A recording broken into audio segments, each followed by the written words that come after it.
Hey there, beautiful brown girl family.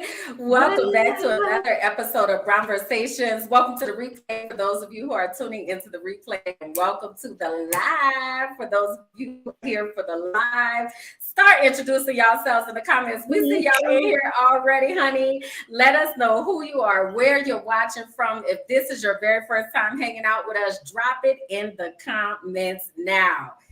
Sab, I missed you. Lynn. It's been a couple weeks.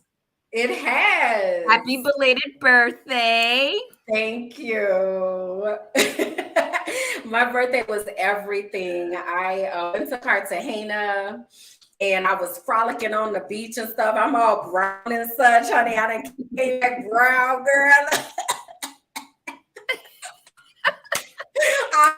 Look, I felt like I was fading when I was in Mexico City. So I was so happy to get this melanin popping again. I was like, yes, for the browner skin. But I had an amazing birthday, probably the best birthday I have had in my entire life, to be honest. It was gorgeous. And I'm excited to be back, girl. Me too. I'm glad that you got an opportunity that you're really embracing, celebrating another year around the sun. You really took it and owned it. And I was looking at your pictures, so I'm really excited for you. So we got the pleasantries going. Me and Kimberland always do our pleasantries, but this is about you guys. This is about you ladies. Welcome back. Welcome, y'all. So let's do a couple quick shout outs. We have some folks that are checking in, and we have Shermanta is here from DC. I recognize some familiar names. I got to hang out with the ladies on Hey Beautiful this weekend. So Elena is checking in. Hey, girl. We have Tianda is here from Indiana. She says she an OG to BBG. She's been here for a little minute. We got Ashley here from Charlotte. Angela is here from Evansville, Indiana. Natalie is here from DC. Said this is her first time, and boo, we excited you are here too. Okay. We got Orlando in the house. Hey, Kim. Yes. Elena said it's the frolicking for me. Listen, that's what we be trying to do. Okay. We inspiring all of that. Hey, Irma. So excited to have you here. Irma is an OG as well. Checking in from Queens. Okay. So we see y'all again getting in here. Go ahead, if you haven't done so already, go ahead and introduce yourself in the comments. Let us know where you are watching from. If this is your very first time hanging out with us here on Brown Conversations, go ahead and drop first time in the comments. And if you always here hanging with us, y'all drop OG in the comments because we love to celebrate you all as well. First timers, I didn't give you a dance, so now we got to get the first timers a dance. That's what I felt in my spirit. That's what I felt in my spirit for our first time.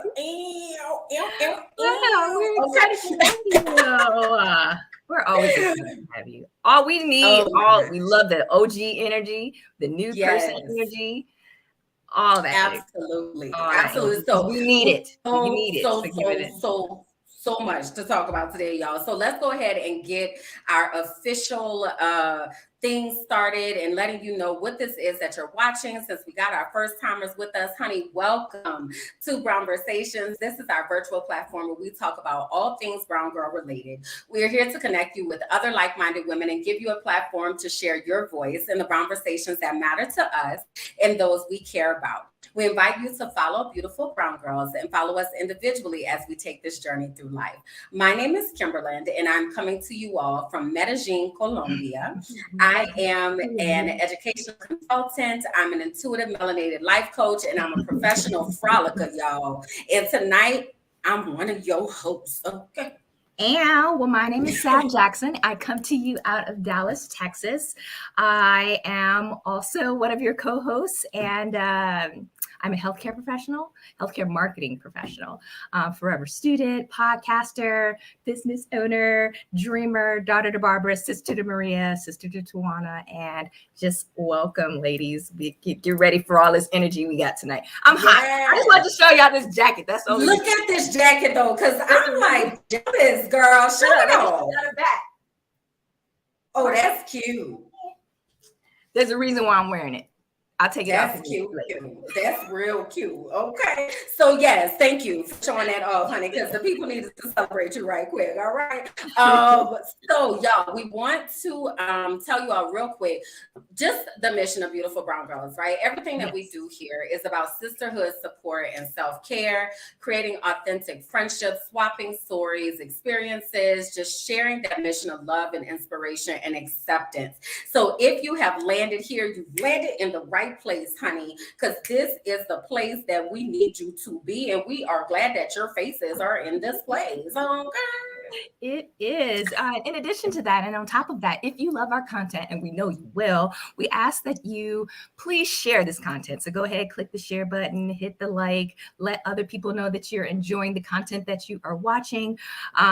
Also, another thing that we want you to consider is like there's an opportunity to give stars. Like Facebook gave us the privilege, Kimberland? Yes, girl, privilege, You honey. Yeah. stars. So if you like our content, it helps us keep the party going. I mean, we still gonna keep the party going, but this helps us make the content better. So share, like, give us some stars. Let us know you enjoy the content. And absolutely. So we got some announcements, y'all, before we jump into everything today. Definitely want to make sure that you, as they would say it at the church, that you govern yourselves accordingly. So no.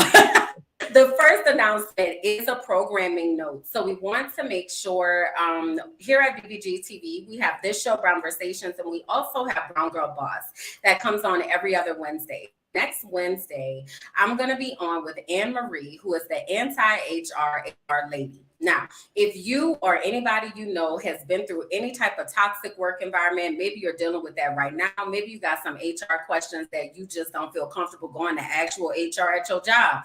You need to be here, okay? Because Anne-Marie is committed to making sure that we have somebody who's fighting on our behalf. So she's going to be here next Wednesday here on our Facebook page at 8 p.m. for Brown Girl Boss. Mark your calendar. Excited about that. Go to the Facebook page and save the event so that you can make sure that you remember.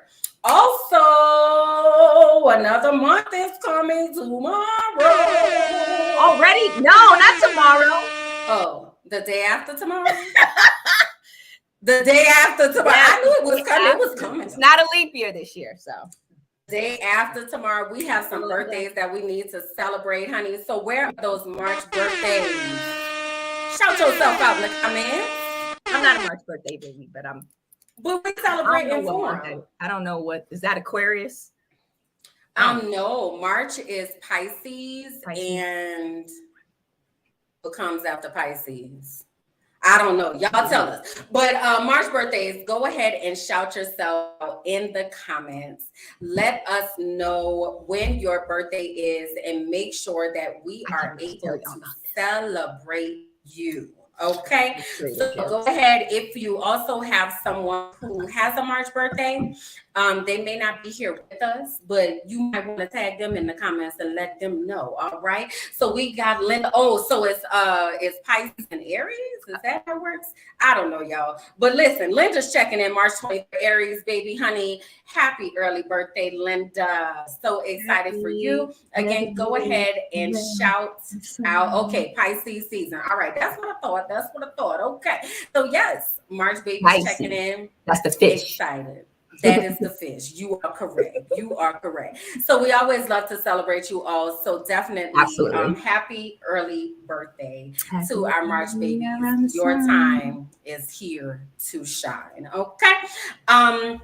We also have a few quick updates. So when we are doing updates, we always want to make sure that we bring back stories that we've talked about. Maybe we've got some additional information about. So we have a couple updates that we do need to share with you all. Okay, so again, govern yourselves accordingly. Yes. So if you have a current checking account with Wells Fargo, or even had a checking account with Wells Fargo from 2011 to 2022, we want you to consider getting in on this settlement check, because Wells Fargo, yet again, is in the news for not doing right by our community and just not doing right by mainly our community. So Wells Fargo has agreed to pay $300 million to settle a class action lawsuit claiming the bank improperly charged hundreds of people, if not hundreds to thousands of customers, for unneeded auto insurance.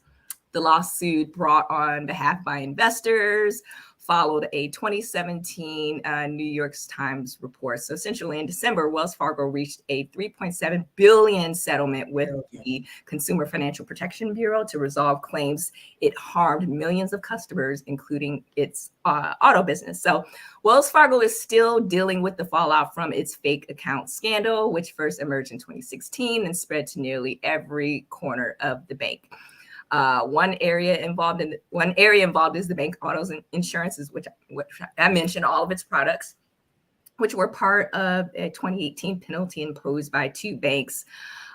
So essentially what I'm saying is Wells Fargo. So if you have business with Wells Fargo, you may want to consider this lawsuit and getting in on this lawsuit, because you can get up to a $24,000 settlement check from Wells Fargo if you were a customer between 2011 and 2022. We've talked about Wells Fargo ad nauseum.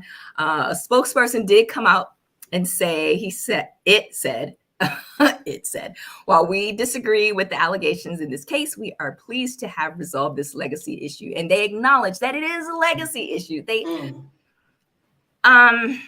Please investigate and just Google Wells Fargo settlement and just see if you have had or still currently have an account with Wells Fargo. Mortgage. I know I talked auto, but we still want to consider like you doing business with a bank that really doesn't do right by people, mainly Black people of color. And so make that call, y'all, because you just might have a check. Okay, loading. So don't leave that money on the table. Another update that we have comes out of Nashville, Tennessee, with the ladies of Fisk University, the first historic gymnastics team at an HBCU ever in history.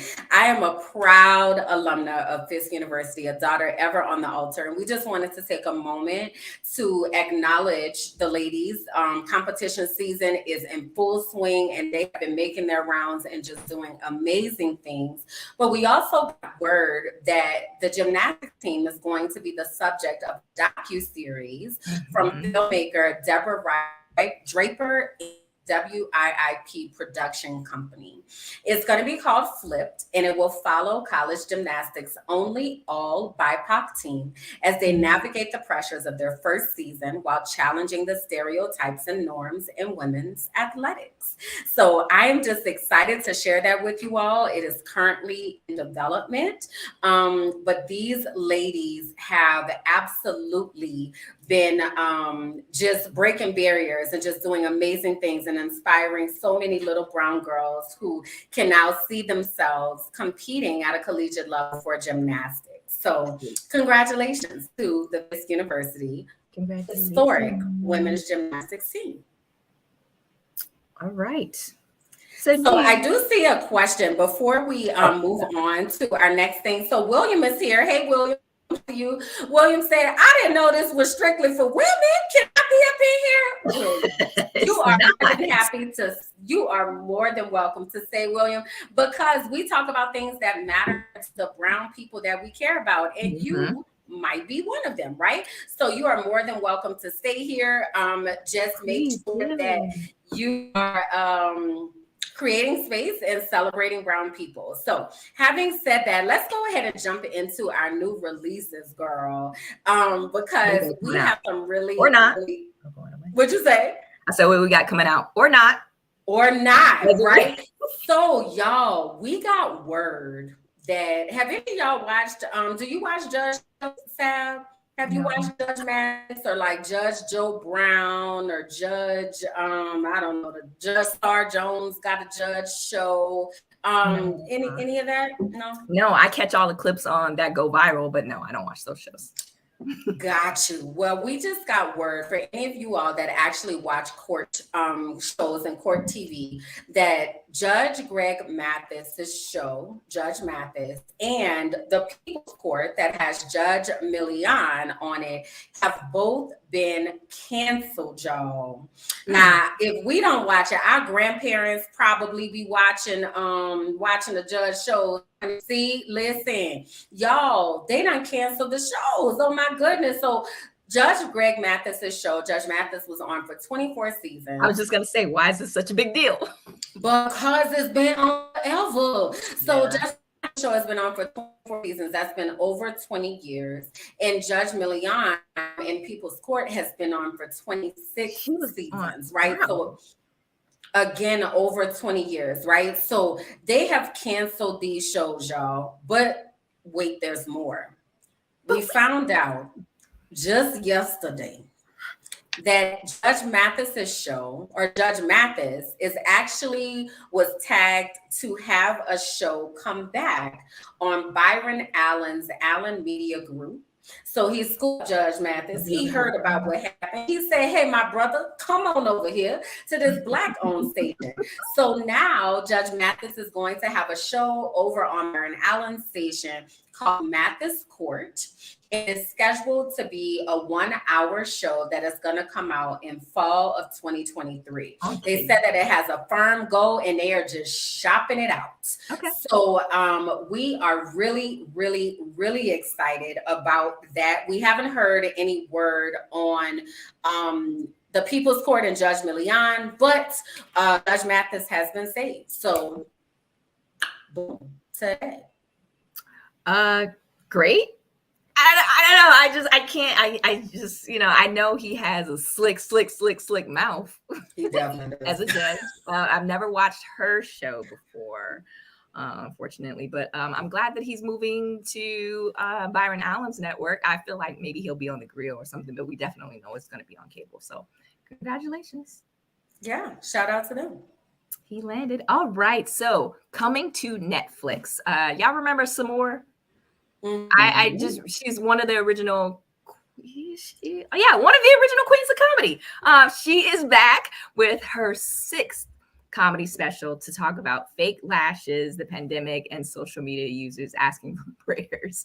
So no topic is off limits. This is currently on Netflix. So if you're interested in just seeing if Samore still has that same fire and she still is that, she has that real sharp comedic, I don't know, wit. Comedic, spirit? I don't know. Yeah, or that wit. Like I feel like she's real witty. I don't know if I've ever seen her. That's why I'm thinking, like, have I ever seen her? And when I watched Queens of Comedy, like, that was so long ago. So it wasn't. Anyway, congratulations, Samore. I'm really, really excited for her. I always thought she's beautiful. So check Samore out. It's called Queen Chandelier, and she is one of the original queens of comedy. All right, so what else do we have on Netflix? Oh, we have a ghost. Not literally, but that's what this Netflix movie is called, with actor Anthony Mackie and Stranger Things star David Harbour, and they star in a comic horror film where they discover that their family's home is haunted. The pair created a YouTube channel, that sounds very familiar, to document their discovery until one finds out more than expected about the ghosts. Fun fact, Anthony Mackie is from New Orleans, where Kimberland is from. So yes, I did start watching it a couple days ago. I didn't finish it. My attention is like, so yes, I definitely am looking forward to watching this because it looked really cute. Nice, very nice. What else do we got? I have a song in my spirit that I feel like I want to sing. You got a song in your spirit? Yes. Okay. In West Philadelphia, born and raised on the playground is where I spend most of my days. Chilling out, maxing, relaxing, all cool, and shooting some b-ball outside out of school. When a couple of guys, they were up to no good, started making trouble in my neighborhood. I got in one little fight, and my mom got scared and said, "You moving with your auntie and Uncle Belair." Y'all, have any of you all tuned in to the new season of Bel-Air? What I tell you, I ain't got cable. So Bel Air is back out for season 2. I need to know who has been watching. The show stars Jabari Banks as Will Smith, a 16-year-old from West Philadelphia who moves to Bel Air to live with his aunt and uncle. Sweet. The season 1 finale left Will conflicted about his future after meeting his father. His father was played by Marlon Wayans. Like, that episode was so dope. Okay. So the official synopsis for the second season of Bel Air says that it picks up with Will at a crossroads in his life as a new figure comes into his life who challenges what he's learned in Bel Air and competes for control of his influence. Okay. I always learned or heard that season 1 was like a really good breakout season. It was so good. Yeah.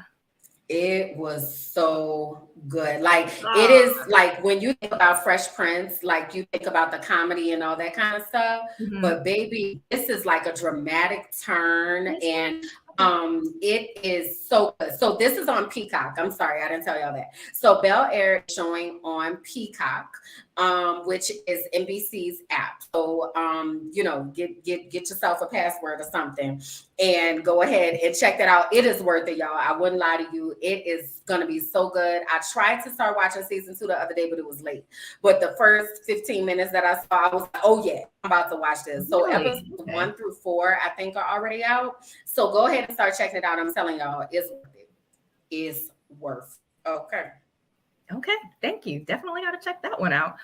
All right. So is that it? Is that what we have from New Flicks? So thank you. That's our new releases for this week, honey. That's our new releases. But we do have some that we need to talk about. It's new, but we don't know when it's going to be released. Yeah. So Will Smith and Martin Lawrence have officially announced Bad Boys 4. Will Smith had announced the installment on the hit franchise on his Instagram. So he went to Martin Lawrence's home, and they did, you know how Will Smith likes to do his Instagram, and he went over Martin's house, and he was just like, well, it's about time. Like, was it a question or an answer or anything like that? But anyway, they say Bad Boys for Life, confirming the production is in play. So they're currently in production of it. But the title Bad Boys for Life was already taken for 3. So both Smith and Lawrence went ahead and they lamented and commented they should have saved the name for the 4th movie, which is being referred to as Bad Boys 4 through the grapevine right now. So it doesn't have a name yet, but we do know that it is currently in production. So they officially announced Detective Mike Lowry, Detective Lieutenants Mike Lowry, and Marcus Burnett are coming back for a part 4. I am looking forward to this. I'm glad that it didn't take as long as between to create 3. Like, it took a really long time to do part 3, like long time. So I'm glad that this one is maybe I think this one 3 came out in 2019. Yeah, 3 came out in 2019. So I'm glad that they didn't take a long hiatus for this one. So quick question, are you guys looking forward to 4? Yes, I absolutely love Bad Boys. I love the Bad Boys franchise. I love Bad Boys. Bad Boys 2 is actually one of my most favorite movies. Is it? In What's the entire world. Scenes? Do you have a favorite scene? Yes, a few favorite scenes that we need to talk about, girl. So this is from Bad Boys 1. Okay, now Bad Boys 1 came out in 1995. Oh my God. I know, right? So it came out in 1995, but this is a picture from the bologna scene. I don't know if you all remember this scene, but basically he was eating a bologna sandwich and the white lady was like, do you know what's in that? And she was like, and he said, my bologna has a first name. And she was like, well, your bologna have a lot of names because it's actually all the spare parts of pig. Let me tell y'all something. That's the last day that I ever ate a bologna sandwich. For real? That was it. The last day. That day. I was like, there. I can't. The last day. So that scene was like a memorable scene for me, for sure. And then my second scene, y'all. Bad Boys 2. I have so many, it was hard to narrow down. But Yeah. Bad Boys 2, when Marcus took that X pill, bro, from the time that they were in the mortuary to the time that he was in the I shower at remember. Capiton's house, in stitches. Like when I tell you that is, oh my God, my absolute favorite. So those are mine. What are yours? Oh, so I have two scenes from Bad Boys 2. So it was when Mike had got shot in the butt in the beginning. So Mike had got shot. No, I'm sorry, not Mike. No, Marcus. Yeah. Marcus got shot in the butt. And he was sitting there. The first scene, like when he first got shot in the butt, he was sitting there complaining to Mike.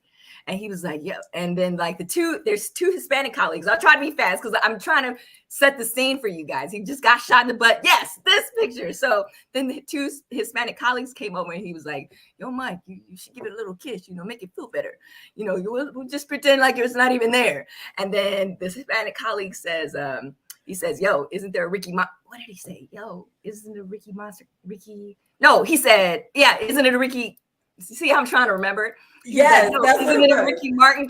Isn't Ricky Martin having a concert right now? And he's like, yo, get the up on. And he was like, yo, it's got to go racial. There's a point that I'm making here is because these are two black cops, and then they're going back and forth with these two Hispanic cops. When the other one was, they went into the office. They were in the office, and then one of the Hispanic cops was like, hey, we're thinking about ordering some lunch. Should we put you down for a bucket of extra? Should we put you down for a bucket of extra crispies or gray sodas? I always bust out laughing because it's funny. And it's funny, it's crass. And then he was like, yeah. And then Martin was like, isn't it low tide right now? Don't you got some relatives to pick up? And then the Hispanic officer was just like, no, now you crossed the line. I say that because it's racist, but it's funny and it's crass and they're stereotyping, but it's funny. They have a rapport, they have a relationship. Would that go over now in 2023? Bro, I was thinking the same thing. I was like, some of this stuff that they were doing would not age well. It hasn't. No, but it was funny. Well. It's still funny to me. I laugh each and every time. Can I get you a bucket of extra crispy? And I'm just like, well, I shouldn't be laughing. It's still funny. So let me grab a couple of the favorite scenes that we have here. Aisha said her favorite is when they go into the mansion and Will comes around the corner and tells Martin to lower the bass in his voice so he doesn't scare the white people. Oh, like, we got some. What he said? We got some. Can we get some sugar? Or what does he ask for? Can we get a cup of sugar? I don't remember. Elena said he had everybody and their mama second guessing bologna. Girl, listen, that was the last date. You hear me? I ain't never had bologna since. Stanza said, don't you ever like to touch your leather? Remember when Marcus was sitting in the car and he was like, ooh, this is I remember that one. Anyway, Bad Boys 4 is coming out. I think I'm gonna watch Bad Boys 2 tonight because I need something to laugh about. They're both on Netflix. Both of them are on Netflix right now. If you guys have Netflix, shut your face. Both of them are on Netflix. Oh my goodness, I am too excited. So yeah, y'all go check it out. Cause that's about to be dope. That's about to be dope. A cup of sugar. Yes, I remember that. That's why I was thinking of like that was funny, really, really funny. So I missed it. All right. Oh, okay. So next, Beyonce. A lot of you, well, Beyonce. She announces her Renaissance World Tour dates. Page Six had broke the news in September that Beyonce was planning to perform her critically acclaimed dance album at stadiums around the globe. You won't break Beyonce's soul, but she may break Ticketmaster and she may break your pockets. The superstar performer announced her highly anticipated Renaissance World Tour on the first day of Black History Month. Right on. And the Beehive are like, right now, it feels like a gauntlet of trying to capture these tickets. And it's so cool to watch. Like, it's just like to see how people talk about all of the hoops and waiting lists they have to go through to get access, or do you have access to? I'm like, what is going on here?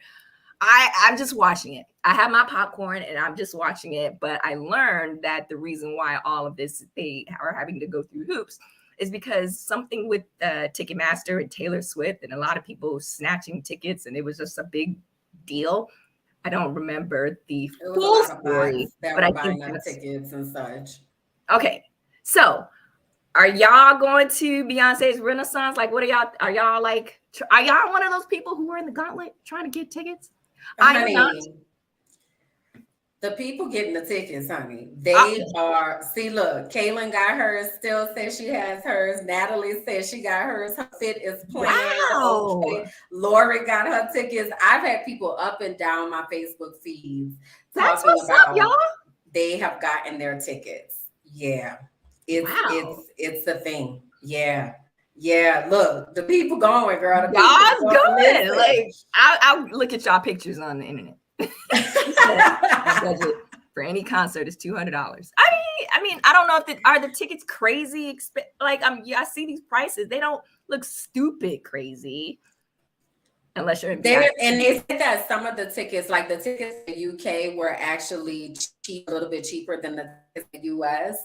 I'm just glad y'all got the tickets. Listen, she's not coming to Columbia. I've seen Beyonce several times, so I was just kind of like, all right, well, let me just let that, ride, and I'll catch her on the next go round, what have you. Ooh, I'm just so excited that y'all got y'all's tickets, okay? And then there you go, Stanza. So Stanza said after the pre-sale, the prices tripled because again, people will buy them up and then resell them. Yeah, okay. So yeah, that's one of the things. But I'm glad. Listen, y'all better go, Kaylin, and y'all better bust a move, honey. And make sure that y'all post it on this Instagram, okay? So you can live vicariously through y'all. Cause I won't be there this go round. I wasn't ready and prepared. I was frolicking on the beach and I didn't.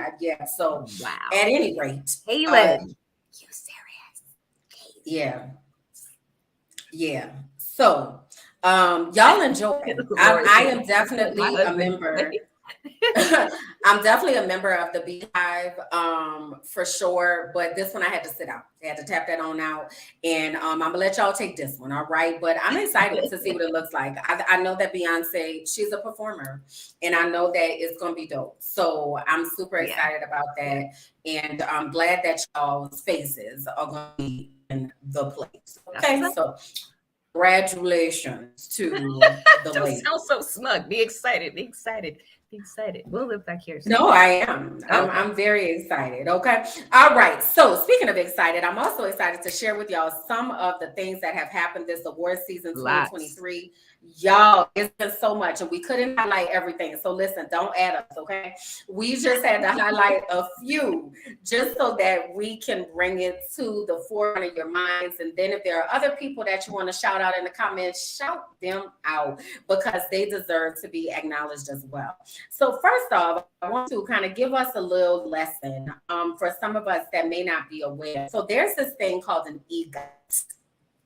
EGOT. It's an acronym. And EGOT stands for Emmy, Grammy, Oscar, and Tony. Okay. So our Emmy Awards are awards that are for television. So things that are happening on TV. Grammys are for music. Oscars are for things in film. And then Tony Awards are things in Broadway. So stage plays and such. And what we have just discovered is that Viola Davis received a Grammy at this past Grammys 2023, and she is now the newest member of the EGOT classification. Yeah. I think, you know what? I think that deserves an air horn.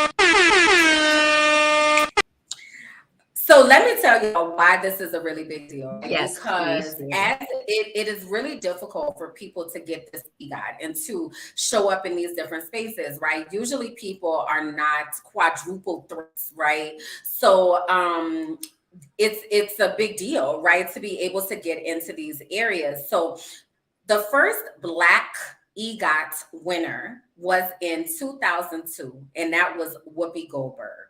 All right. She was the very first Black EGOT winner. Then it took 16 years before John Legend became the second EGOT winner. And then Jennifer Hudson joined the class last year in 2022 as an EGOT winner. So all of them have made that impression. We also have some EGOT winners that got their EGOT status through an honorary distinction. So they received some type of honorary award, which gave them the EGOT. So we have James Earl Jones, who joined through honorary status in 2011, Harry Belafonte in 2014, and Quincy Jones in 2016.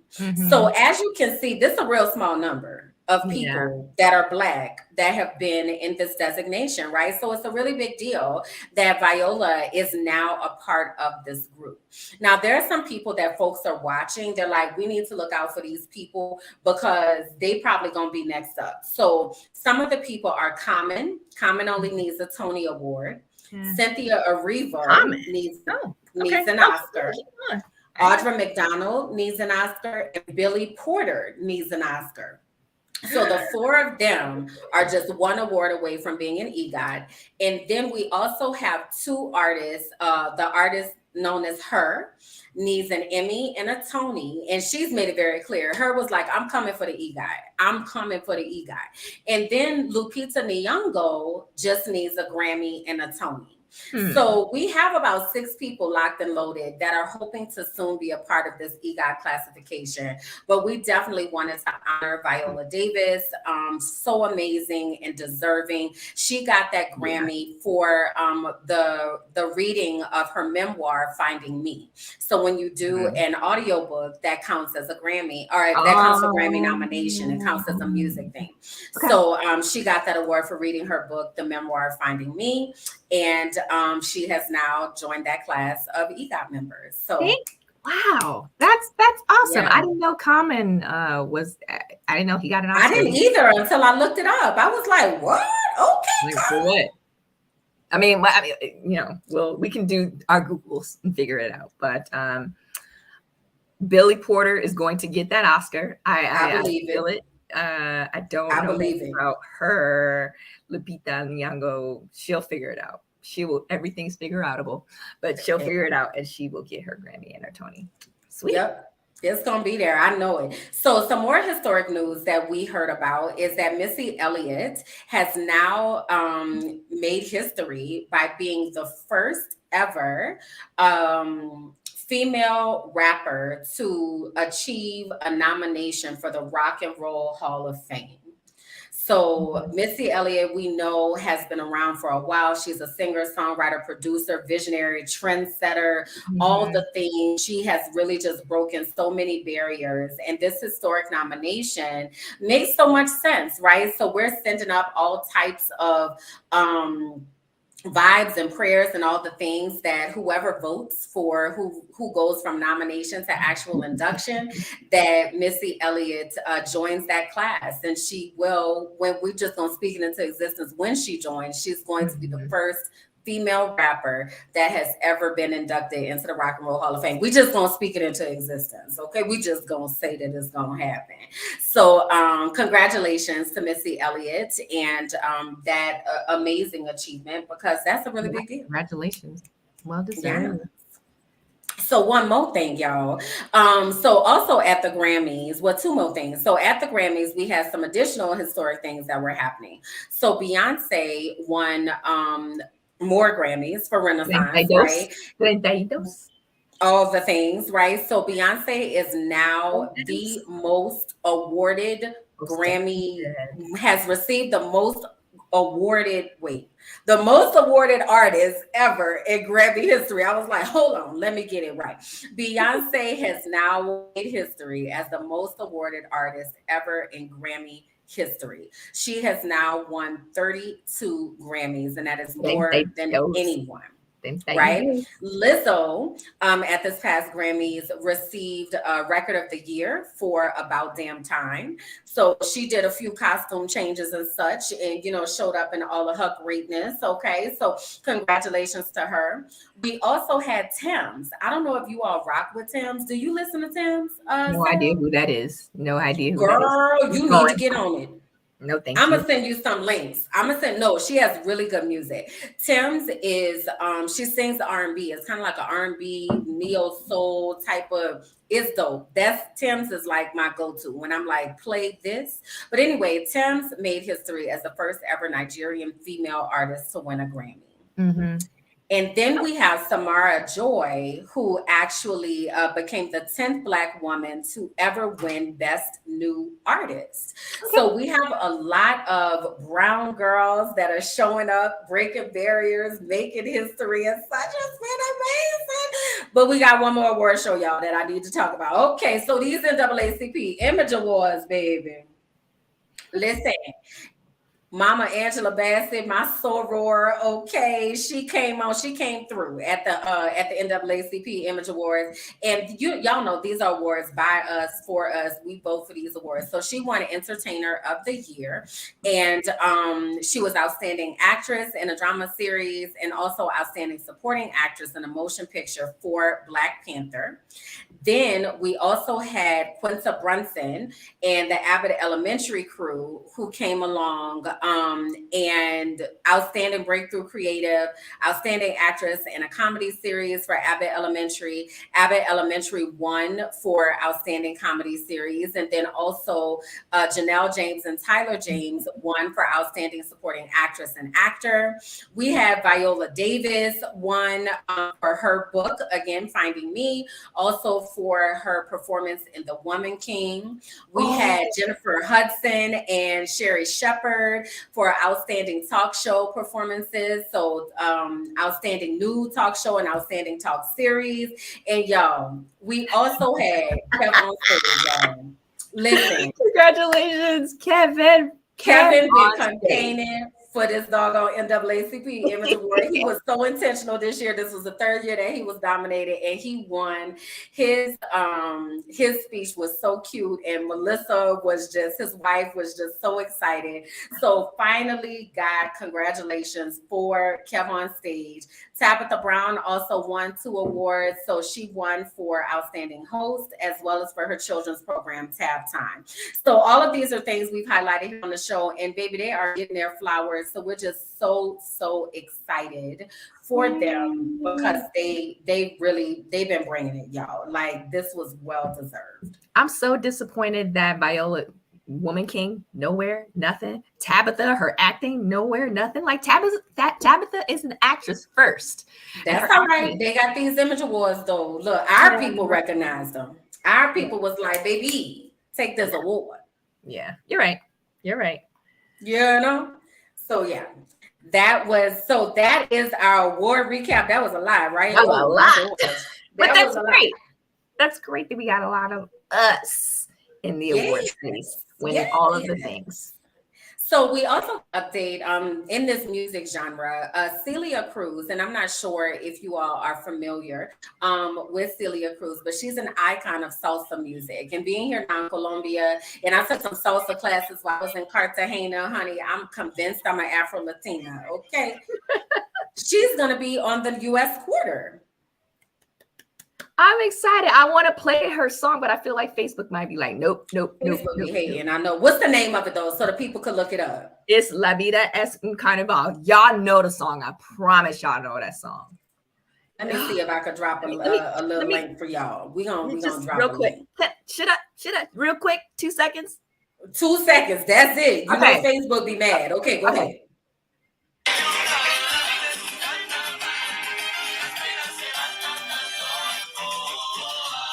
Okay, all right. I know that one. I promise y'all know that one.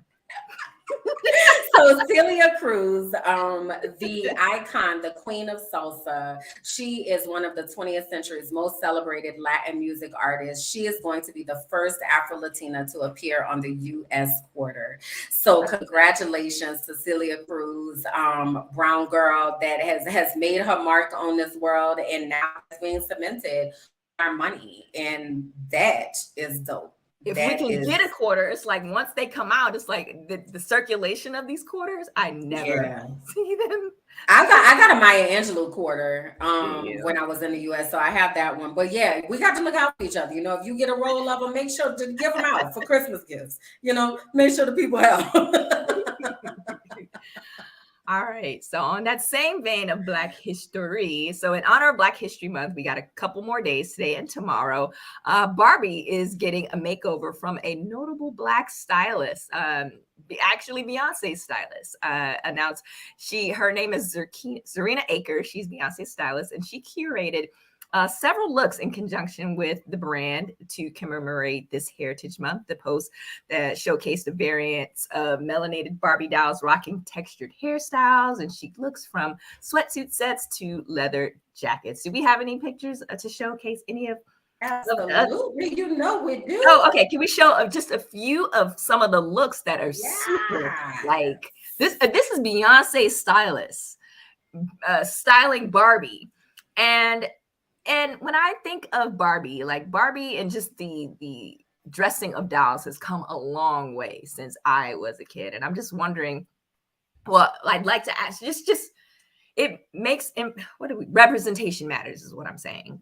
And I'm wondering, do you remember what doll or toy impacted you most when you were growing up as a kid?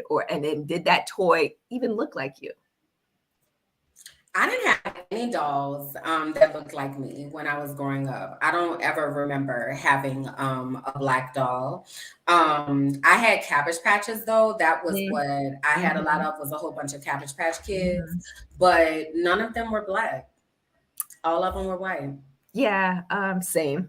I had a Cabbage Patch doll. Cabbage Patch doll. Cabbage Patch. Do they still have those? Cabbage Patch named Danielle, long blonde hair, blue eyes, and I love Danielle. I didn't know any better. I don't recall having any black dolls either. I didn't. I remember distinctly that my cousin, he was a boy. He had a boy Cabbage Patch preemie, and it was a black boy. And I remember being like, why your doll black? Like, I didn't even know that was a thing. I had no idea. Andrea said National Barbie Day is March 9th. I love that. Okay, well, that's coming up. That's coming up. Kim said all of her dolls look like her. That's awesome. Yeah, my mama raised me to be white. So all my dolls she did not raise you to be white. Did. Our parents just didn't know any better. No, she actually raised me to be white. They didn't have any like a plethora of black dolls for our parents to know what to buy, or it just no, my mom, she valued whiteness, so I didn't get that opportunity. But shout out to y'all who did have black dolls. I wish I would have known that was a thing. I didn't even know that was a thing growing up. Who is this? Elise said she played with Barbie until she was 16, and none of them were black. Wow.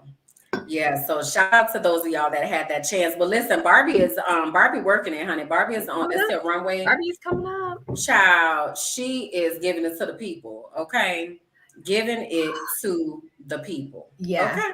I want one of those dolls just because, like, just for collector's items, so I can say I got a super dope Barbie that was dressed by Beyonce's stylist. So okay, girl, that's dope. That's what's up. Irma said Barbie got a bag. Okay. Listen, Barbie done came up in life. Okay. So yeah, shout out to that. These are gorgeous. I wish I had some little girls to buy them for. And I'd also be interested to see if they show up here in Columbia. I'll have to keep y'all posted on that. Yeah. That would be amazing. It would be. It would be. Yes, Stephanie said all of her is get one of these dolls. I love it, honey. Luxury. Okay. Give these babies luxury. All right. I'm here for it. I'm just marveling. All right. So y'all see me here. I want to show y'all this. This is from Trader Joe's. I wonder if y'all, it's a sparkling berry lemonade. It's actually very good. I love Trader Joe's. Kimberland, have you ever shopped at Trader Joe's? I shopped at Trader Joe's once. There wasn't one in my neighborhood where I used to live in Florida, but I went in there once, and I just remember they had a lot of flowers. I don't really remember much else. That is my favorite reason to go. Or the reason why I'm bringing up Trader Joe's is there are very few grocery stores that actually spark the kind of joy and excitement like shopping for flowers, and other stuff, quite like Trader Joe's. So depending on your location, making a casual stop at Trader Joe's throughout the week has become synonymous with errands that count as a me day.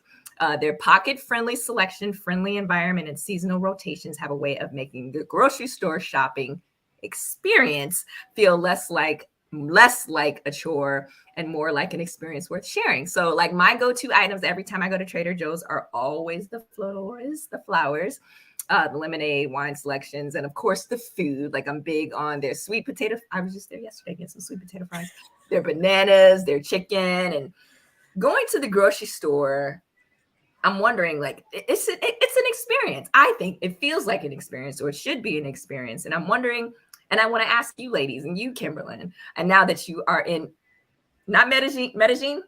Ow, I got it. All right. So how do you make, you ladies and gentlemen in the community, how do you make your grocery shopping an experience? Do you make it an experience? And if you don't, think of how you can make it an experience. Like, do you go laser focused? Like, I know what I want. I'm going to get it. I'm going to get it out. Or do you actually just take your time and take in everything, get the flowers, look at the men? Reason why I'm bringing now up listen.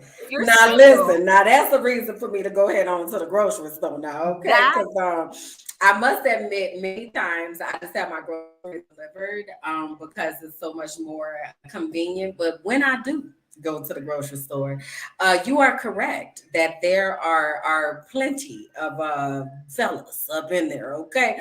But no, I'm a combination of those two that you asked. So I'm part make it an experience, and part let me get what I have to get, because I used to be addicted to Target like bad. Like I would go into Target for a loaf of bread and come out $200 later. So I try to be better about that now. I love an experience. There's a store here called Exito, and it's experience to walk in there. Like you really be in there like, wow, y'all got all of this. Wow, like it's dope. So I'm sorry. Like making it. I'm sorry, I'm choking for laughing at Kimberly. We should make it an experience. Just I learned maybe like a couple years ago that if you are single, the grocery store is one of the best places to meet someone. Whole Foods, Target, Central Market, Target especially, Whole Foods especially, Trader Joe's. So take that into consideration. But yeah, you should consider. I know I'm seeing some of you are like, I get in, I get out. That's my me time. I love to go to Trader Joe's and shop for flowers. And I noticed the menses in some of the aisles, and maybe I should be a little bit more, make more eye contact or something. I don't know. That's a whole totally different story. But just the point that I'm making is make it an experience for yourself when you're out at the grocery store. I know we just want to get in and get out, but you just never know who you're going to meet if you're single. And even if you're not single, even if you're not single, it's still making an opportunity just to connect with other people. Now we're out in post-COVID. Can I call it that? I was about to say, is it post? But yeah, just still, I unfortunately am not maskless.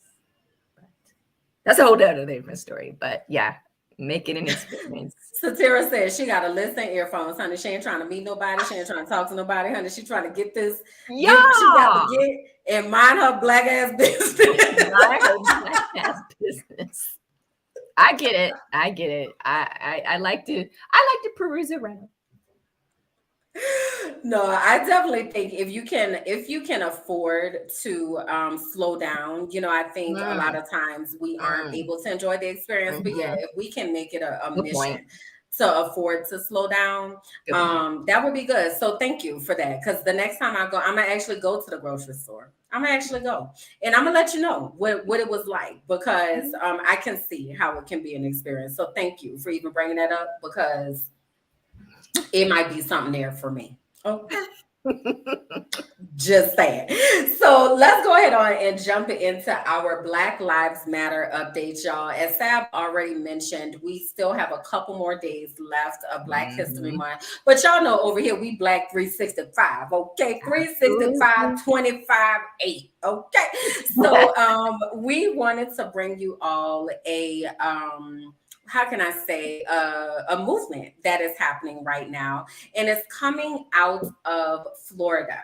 So here we have pictured, Florida State Representative Michelle K. Rayner Goolsby. Where are my Florida people at? Because y'all gonna need y'all to testify here in these comments about the things that's going down in the Florida.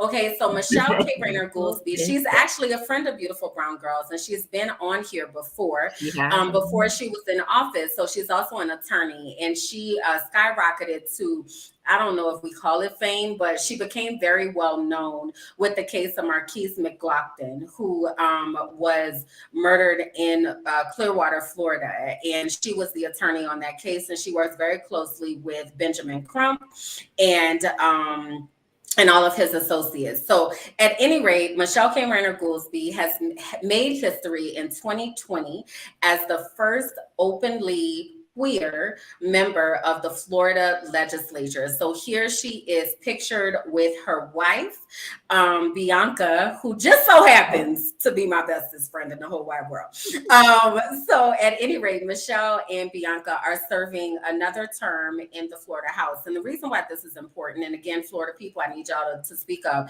is right now there is an attack on Black people.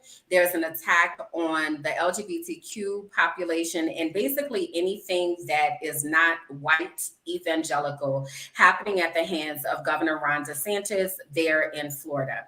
If you all have not been watching what is happening in Florida, I urge you to please pay attention, because Ron DeSantis is going to run for president, and he is actually a lot worse than Trump. And the types of things that he's been able to get passed with the supermajority in the Florida House and the Florida legislature is extremely dangerous and terrifying.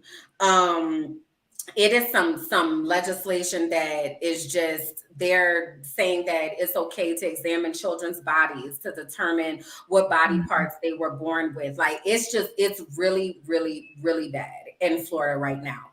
So Michelle and the National Black Justice Coalition got together for this Black History Month to create a movement called Black History is Queer AF, in order to bring awareness to the type of people that have made Black history that were queer, and really acknowledge who these folks are. So they have created an entire digital asset folder that we are able to share. Oh, where'd my link go? I don't know. I got to find that. So I'll drop the link as soon as I find it into the chat, so that you all can actually have access to these assets. So they have created the actual pictures for you, and they have also created the copy. So all you have to do is just copy and paste and put it onto your social media pages using the hashtag Black History is Queer AF. So here we have a few people that they highlighted, such as Brittany Griner,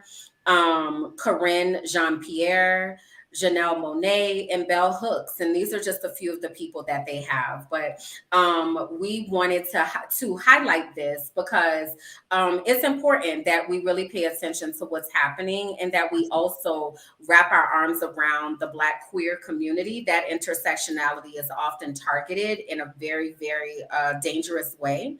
So we wanted to make sure that we highlighted that for you all. And I'll find that link in just a moment, and I'll drop that into the chat so that you'll be able to access those assets. Hashtag Black History is queer. I said that's a long hashtag, but you know, Black History is Black History is, yes, still long, but you know, Black History is Queer AF. Yes. Remember that? Oh, all right. So NASA, are we familiar with NASA? Do we know NASA? Yes, we know I think I've heard of it before. I just know it has something to do with space. So NASA is awarding $11.7 million to H888 ocho, eight, eight. Why can't I say eight today? Eight, I'm like, what is happening? eight HBCUs. See, Yes. eight H. That's why HBCUs to improve representation in aeronautics. So they'll be awarding $11.7 million to 8 HBCUs through their new DEEP program, which is Data Science Equity, Access, and Priority in Research and Education. So Bethune-Cookman College, Bethune-Cookman University, Florida A&M, Fayetteville State University, Lincoln University, Morgan State University, North Carolina A&T State University, North Carolina Central, and Prairie View A&M University will each take on a project that enables students and faculty to conduct innovative data science research and contributes to NASA's mission. That's what's up. That's what's up. Black people in space, Black people doing space things, Black people doing science things. Yes. I mean, we all. I'm a scientist, so I'm here for this, honey. Yes. That's what's up. I feel like, isn't Bethune-Cookman in Florida? Yeah, we just finished talking about Bethune-Cookman a couple shows ago and all the things that were happening. But yeah, Bethune-Cookman is located in Daytona. So, all right. Yeah. So next we have so Dove. I know we've talked about Dove before. Dove has been on the right side. No, Dove has been on the right side of representation for quite some time. So Dove has a new campaign. It's called the New Dove Crown Coalition Marketing Campaign that they are currently running.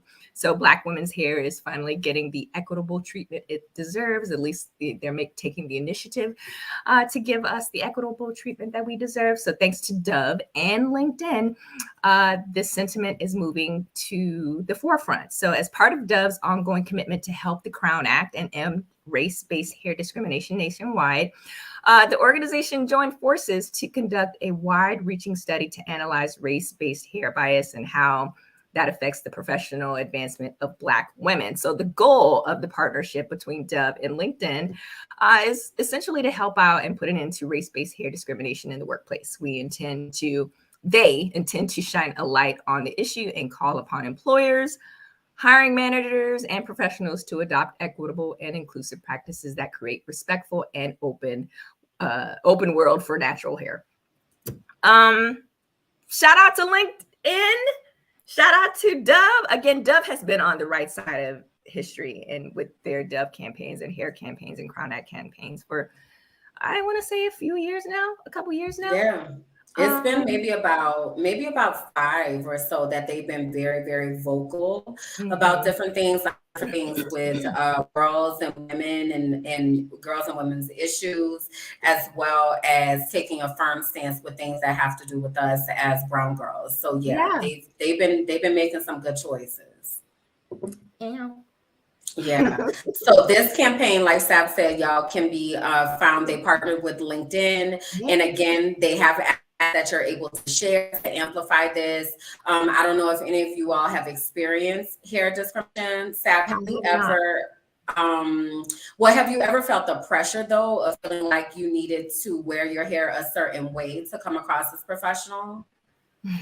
I'm sure. Actually, I'll take that back. And not in recent, but definitely during when I was, you guys know, and during my job searching stint, I was very intentional about how I wore my hair and how I presented myself, because we all know that's a feat that we have to navigate in the workplace and when we're interviewing. And I think about that in my current headshot on LinkedIn. I still think about it, even though I like my hair in braids, but I think about that. So yes. Yeah. So I definitely now, thankfully, because I work for myself, I don't really have to think about it. But I remember when I did do my big chop, I was concerned about what that was going to look like. I mean, I still did it, but I was like, we'll see what happens when I roll up in here with this TWA. So, this is something that many of us as brown women face. And the Crown Act has been passed in certain states. It unfortunately did not pass in the Senate to make it national or federal law, but states are making it law along the way. So this is a campaign that can help with that. So if you all feel led, again, you can find these assets on LinkedIn, and LinkedIn is partnering with Dove, and that would be an amazing place to show your support. Damn. All right. All right, y'all. So let's think through our mental health moments. Y'all know, as we're talking about contorting ourselves, to show up a particular way at work, right? Phoenix just said she got hair shamed, didn't get the job when she wore her curls instead of a blowout. Like, we experience all sorts of things in our work environments, unfortunately, that cause those spaces to be toxic. And we really just wanted to take some time today to highlight ways that we can maintain our zen when we are in toxic workplaces until we have the ability to be able to escape out of those places. So we have 6 ways, and y'all, this is the perfect time to go ahead and take a screenshot, okay? In case you need to remind yourself about these particular things that you might be able to do. So first off, you want to make sure that you find your other Zen warriors, right? These are people that have the same mindset as you. They too are committed to a peaceful existence. They want to make sure that you all win. They're positive. They're saying kind words, not in the throes and fits of that toxic culture. You want to make sure that those people, that you actually hold on to those people, because they're going to be important as you're trying to navigate that space.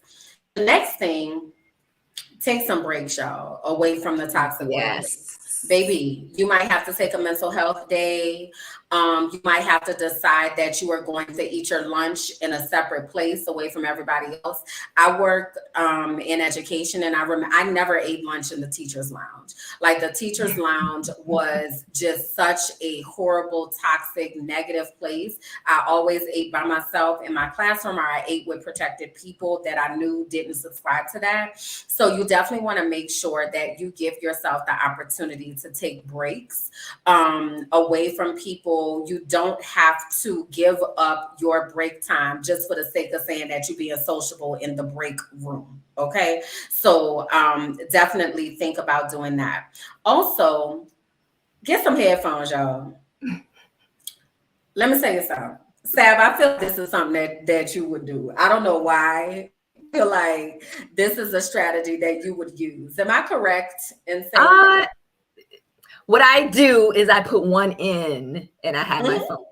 So I do have headphones. I have ear pods, and I don't wear those kind of headphones at work, even though I have them. I only wear those at the gym. But I listen to podcasts and I listen to my book. And, I don't want to feel like while it is my time, I still want people to feel like So to answer your question, yes, I'm one of those people, but I don't close myself off totally if I am in the cafeteria.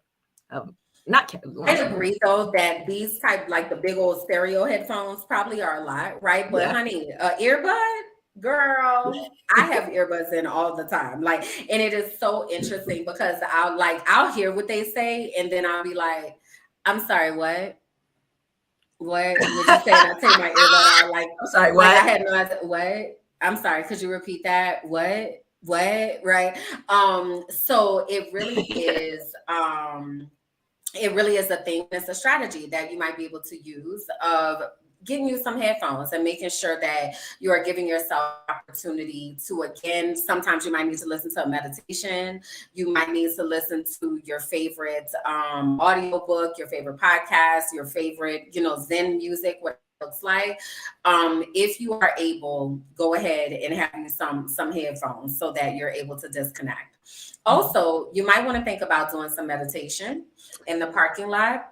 I remember that there was a time when I knew that it was time for me to leave. One of my jobs was I would pull in the parking lot. I would drive all the way to work.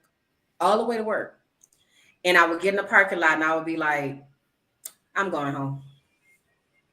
Like, I would get in the parking lot and be like, I'm calling in sick. And I would call in sick from the parking lot. I'm sorry for laughing. And go home, because it was that much of a toxic environment, and it was just so crazy, like everything that's happening, and it was coming just nonstop. It was just so much stuff. So I definitely meditate in the parking lot, right? That'd be the time where you're able to get your mind right, really thinking about what you need to do, what you need to say. It can lower your heart rate, it can lower your blood pressure, and help you to achieve that Zen state. So if you have to do that before you go in, Yeah. please do, right? As you are trying to work through what it looks like for an exit plan. Mm-hmm. Yeah, no. Yes, I love how you mentioned that exit plan. I feel like we talked about that before, but definitely have a plan. It's easy for people to be like, well, just leave, find another job. No, it's not easy to just find another job. But definitely have a plan, because like if you feel like, in my opinion, if you feel like you have to do these things every day and have a plan to have headphones and meditate in the parking lot, and yes, take breaks, always take your breaks, but like those are things that I want you ladies and or gentlemen to think about. Like if you're constantly having to do these things every day, start reevaluating. Is this a place that you want to continue to cultivate and foster or develop a career? Because that's why we're telling you how to maintain your zen at a toxic workplace. I don't want to have to learn how to maintain my zen in a toxic workplace. I want to be at another place. Yeah, but sometimes we're there, right, until we can get out. So, you know, making sure that we have some strategies. This one is sometimes hard, especially for anyone specifically. I can speak to education. Try to leave work at work. Try to create an environment where when you leave work, if it ain't done, it'll be done tomorrow. Yeah. You know, because what happens is if we bring work home with us or we continue ruminating on what's happening, then we are putting ourselves in a space where it's like we're still there, right? So you're still living that PTSD, you're still feeling traumatized, right? So another strategy might be before you leave out the parking lot or while you're on your commute home, that you do a meditation.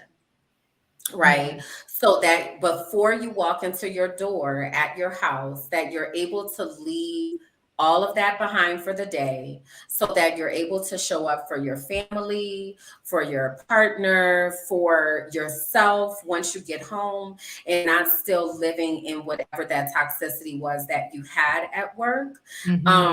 So thinking again about a plan, right? It's all about planning for how you can help maintain that zen until you are able to get out. Okay. Aisha mentioned in here about boundaries, right? Boundaries are huge, y'all. So you may have been guilty of not having the best boundaries. That's all right. Go ahead on and reestablish them bad boys and let the people know, hey, I get off at 5 o'clock. So guess what? It's 5 o'clock. Or don't send me emails on Sundays. Like I got no, I'm not opening your email on the weekend. Emails on Sunday. I was like, I don't work on Sundays. You guys might, but I don't work on Sundays. Exactly. So I will see your email on Monday when I clock in. Like, you know what I mean? But setting those boundaries for yourself, and they don't necessarily have to be communicated all the time either, but making sure that you're thinking about what that looks like. Because it's really important. Tia said leaders have to leave work at work. Yeah. Their team members might feel that's the expectation. Be okay with break that cycle. All right. Aisha said you can send it on Sunday, but baby, I'm not opening it. Okay.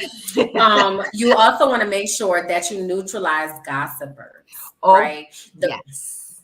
Go ahead. What you was about to say? No, continue. I was just I agree with that. You definitely want to stay away from those people. Like, because if they're gossiping, that rest assured they're talking about you. And while we shouldn't care, I don't care, but it's just The Magic of Thinking Big by Charles Schwartz is one of my favorite books, and he talks about gossipers, and he just said identifying those people, he called those negators, and just staying away from them. And like don't. I make it a point to stay away from those people. And like one of the people that I work with right now, I could tell like we weren't on the same team. Now we're on the same team, and I already knew that she was a gossiper before we were on the same team. So I'm just like, okay, I already know.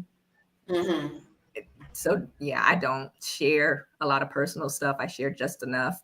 And whenever she talks about someone, I usually shift it to something positive and talk about something else, because I don't want to be consumed by that, and I don't want to be in that or around that. But Yeah. Yeah. They are draining. Like these type of people, you can't trust them. You know what I mean? Like there's so much going on, you can't trust them. They sabotage and stuff. They undermine and stuff. Like do your best to neutralize them. Like Sab said, redirect them. Let them know you're not a trash can. Don't keep coming to me with all Oh of this yeah. trash. Okay. But really, this one that can pull on you, especially if you have a culture where they are expecting you to be sociable, and they say things like assume positive intent and we're a family and all of that is keywords for toxic AF. Run. Toxic AF. Yeah. Listen to what I'm telling you. Like it is Yeah. so definitely, make sure Oh, I'm sorry, that Candace. you all are paying attention. And we're noticing y'all all of these comments about so many of us have been in these situations of toxic work environments. Y'all, I listen, I'm a snitch, y'all, and I snitched on my last job and honey, they pissed with me. And guess what? Come March, I'm gonna be back to snitching because this type of stuff, it has to stop. Like it's not okay. And these types of environments are literally killing people in real life. And we can't afford to be losing our life and our health being on the line Mm, for people in their mm. toxicity. Like it's time's up for all of that. So also make sure that you share some of your zen, right? Try to spread your peaceful energy. Maybe you, again, to those people that you That are trust, your Zen maybe you warriors. want to invite them to come and be able to share a meditative space with you. Or maybe you can advocate to have a Zen room at your job. That was something I did at one of my schools is I created a Oh, Zen room for shit. our students and I created a Zen room for our teachers because there was a lot that was going on, right? So if you have the ability to share some of your Zen, that also might be a really big help.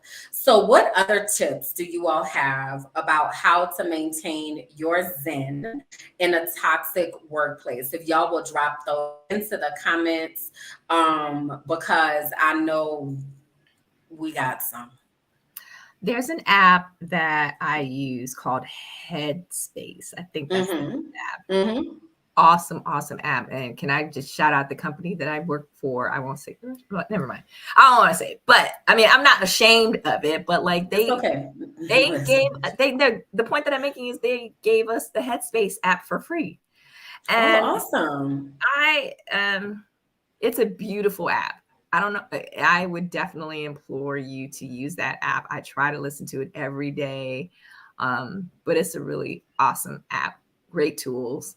I know there's another app called Calm. I haven't really Mm-hmm. learned about that one as much, but Headspace is Yep. pretty cool. It's the same type of thing as Headspace. So Calm has some guided meditations and different types of soundscapes, and they also have like sleep stories and things like that. And also, y'all, YouTube got a whole lot of stuff. Okay, so They do. no, seriously, you Ooh, can that's a good Google one a too. 2 minute you can Google a 2 minute meditation. You can Google breathing exercises. Like there are ways to be able to get yourself to this place. I Mhm. also wanted to mention someone mentioned about working from home, and this is something I had to be intentional about as well. Is making sure that Cool. you're setting those work boundaries when you work from home. Because you can't escape your work environment. You live there, right? So make sure that you're only working in the work area. Make sure that when it is time for you to get off of work, that you actually shut down that work area. Yeah, Um, that's all of that goes to really making sure that you are taking care of yourself. So let's grab some of these tips here in the comments about other things that can be done. So Aisha said, use your personal days, all of them. Mhm. All of them. I used to take pride, and a lot of companies have stopped doing. Still do talk about like perfect attendance and all that kind of stuff. I used to take pride in having all of these days I haven't used. For why? Perfect Take attendance at work. your days. Take your days.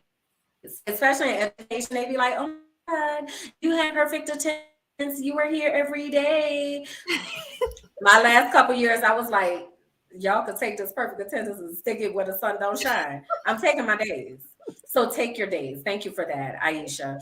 Tia said, know your worth, providing a zen space mentally from setting Ooh, boundaries. I agree Okay. completely. Let's see what else we have here. Elise said that she worked for a company that had a full gym and a personal trainer. Sweet. So she made it Ooh. a point to visit the gym after work to avoid traffic. I love that. That is awesome. Candace says sitting in silence, reading, watching funny TikToks, listening to a podcast, just being yourself and focusing on one thing at a time. Yes. Kaylin said, listening to Pandora Gospel Station puts her in an uplifting mood. Oh, that's a good idea. Ladies are on it with all these tips today.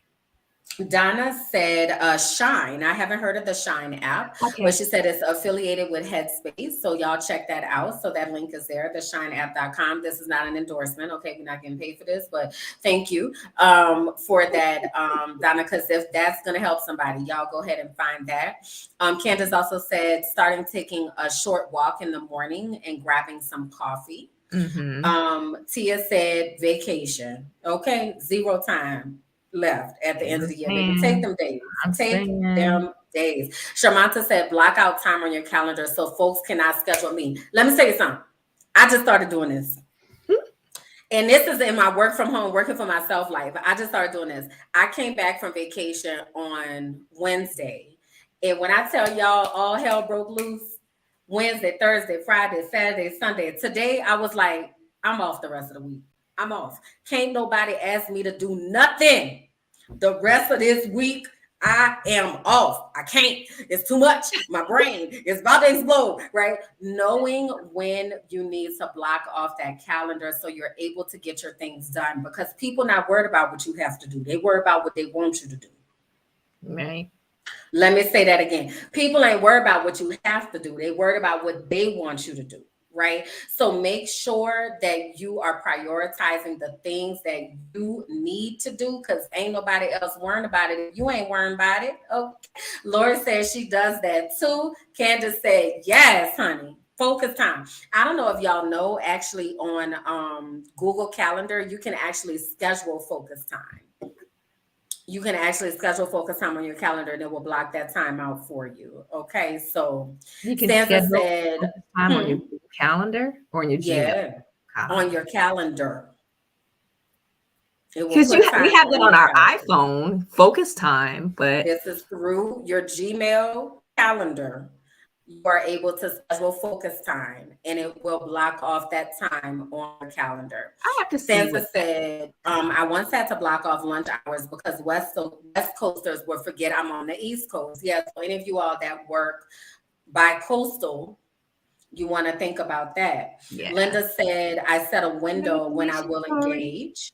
And Sansa said MS Outlook also has it as well. Perfect. So y'all look into that focus time. And I want to do another plug. Oh, awesome, Lori. Congratulations. So I want to do another plug for our upcoming Brown Girl Boss, y'all, because that's what she's going to be here to talk about, is about all of that stuff that happens at work. So if any of this was you, if you was, as we was talking and you was like, girl, talk about it, be at the show next Wednesday, because Anne-Marie, the anti-HR lady, this is what she does. She helps people to strategize to get out of toxic work cultures. And y'all better come with the questions locked and loaded, because let me tell you, I got a bunch of them, okay? So y'all make sure that you are there for the show, because it is definitely going to be worth it. And I want to make sure that we get everything out of it that we possibly can, so we can get out of these work environments. Okay. Toxic work environments, not all work environments. Correct. The toxic ones. Correct. All right. Okay. So Our beautiful brown girl spotlight. Our beautiful brown girl spotlight. So I know the Super Bowl has passed, but we're still going to talk about it just a smidge. So we want to send a congratulations to Nicole Lynn for being the first Black woman agent to have represented an NFL quarterback, Jalen Hurts from the Philadelphia Eagles in the Super Bowl. He is a member of Omega Psi Phi fraternity. I learned about that's the first thing that I knew about him. And Omega, let me get the name correct. Omega Psi Phi Fraternity Incorporated. Thank you. And she is a member of Delta Sigma Theta Sorority Incorporated. You know what? Ooh, my soror. Go ahead, girl. You were talking, my bad. Graduated from the University of Oklahoma in 2015. While studying law, she interned for at the NFL Players Association in 2015. She joined Players Rep as the agency's first female sports agent. She became the first Black woman to represent an NFL draft pick in 2019. She represented defensive tackle Quinnen Williams that year, and she was also featured in Glamour's Women's of the Year series. She went on to represent quarterback Jalen Hurts in 2020. She received her certification to represent NBA players in 2020. In 2021, she published Agent U, her autobiography. And in 2020, it was reported that 50 Cent was producing a drama television series based on her life and career for Star. So Lynn will be executive producing for the show. Ow. And then in 2021, she was included in Worth's 21 Most Powerful Women in the Business of Sports. That same year, Clutch Sports hired her as president of football operations. Ow. So basically, she's crushing it. So basically, she just out here crushing it. Like, that's all I heard you say. Congratulations, Miss Lynn. Like you always hear about sports agents being white and male.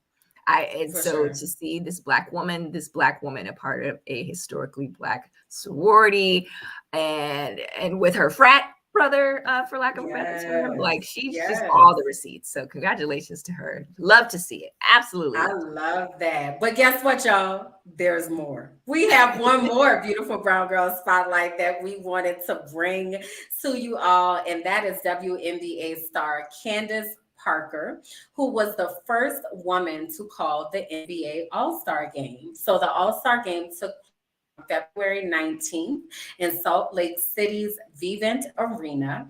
WNBA star Candace Parker was the first female in-game color commentator to call the NBA All-Star Game during the 72nd edition of the event this month.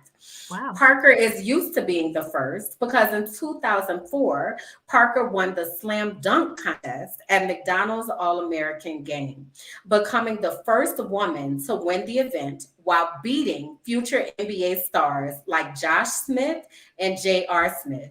And 2 years later, she became the first woman to ever dunk in the NCAA tournament, honey. Wow. Baby. All of this beautiful brown girl greatness. Oh my gosh. Oh my gosh. Beautiful.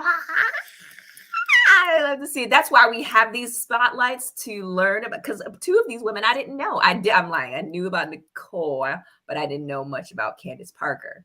I didn't know enough about Nicole, but I'm glad that I know more about Nicole now. And I'm glad that we are able to share who these dynamic, amazing, making moves Black women are in this beautiful brown girl spotlight. I love to see it. Absolutely love to see it. I feel like we just need an air horn for them. I just feel like we just needed that because, baby, these two women are just absolutely phenomenal. So thank you all for celebrating them because they absolutely deserve it. So on that note, y'all, we want to go ahead and land this plane and make sure that you all know where to find us. We had quite a few folks that were on here for the very first time. So it is so important, y'all, that y'all know how to get back to us, okay? So go ahead and make sure that you have followed us on our Facebook page at Beautiful Brown Girls, that you have also joined our Facebook group, Beautifully Shaded. Followed us on Instagram at Beautifully Shaded and on Twitter at Beautiful Brown You. We also want to make sure that you all know about our VIP members community. This is our space where we are off the social medias, free from the algorithms, all of hold a brown girl down. This is our space to truly connect on a deeper level. Over in our members network, able to have access to classes, book clubs, fitness groups, monthly challenges, blog posts. Y'all, it's a whole deal over there, okay? So you want to make sure that you go to tinyurl.com/brownversations. That will take you directly there to join our members network. You also get first knowledge of everything that we have going on here at Beautiful Brown Girls. And you learn about our girlfriends getaway, all the stuff, y'all. You get to know about it first, and you don't have to worry about stuff selling out because you already knew what was happening. All right. So definitely make sure that you connect with us there. So having said that, Sab, can you tell the people where they can find you, honey? Yes, you can find me at sabjackson.com. And I actually had to just go to my website just to see if there was a particular link on there that I wanted you guys to go to, because I just launched a new website for my new business venture that I'm really excited about called Honey Pine Property Partners. I'm learning how to real estate invest. Like, it's a new journey for me. I'm trying it, I'm learning it, and I'm enjoying it. It's a lot, but I'm enjoying it. So yes, Sam, you need and some it's not on air there. I'm like, I'm learning. I'm learning, and it's going to be a journey, and it's a journey that I'm learning is a lot, but I'm okay with it. I was up till 12 a.m. last night working on my business and working on Brownversation stuff, so I was good with it. Yes, sabjackson.com. I will eventually update my website with the link. It should be on there. But yes, my podcast, Better the Black Woman.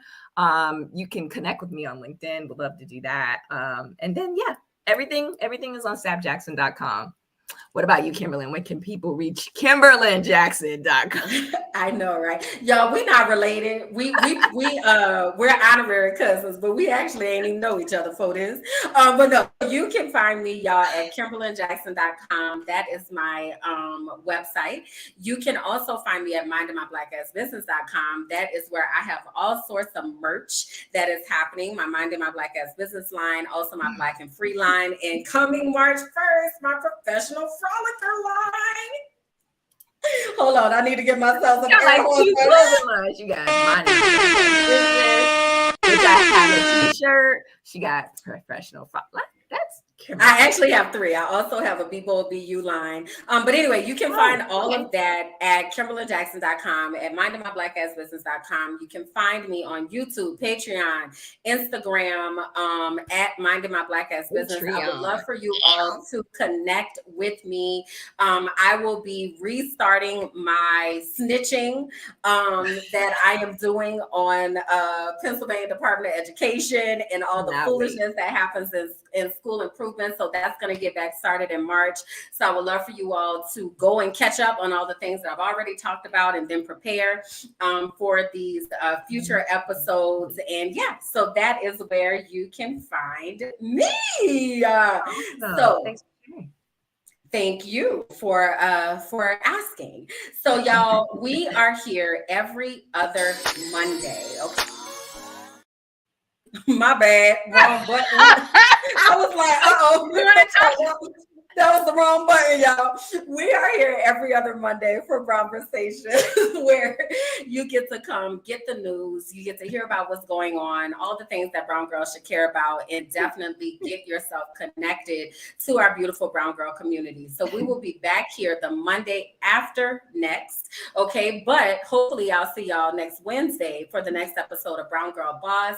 Y'all, the Brownversation doesn't stop here. Continue tagging your people. Continue commenting, because we keep this party going, okay? This is a thing, all right? So make sure that you all let people know about what we have here. Thank you to those of you who were here for the first time. We appreciate y'all. And we will see y'all next time, all right? Bye.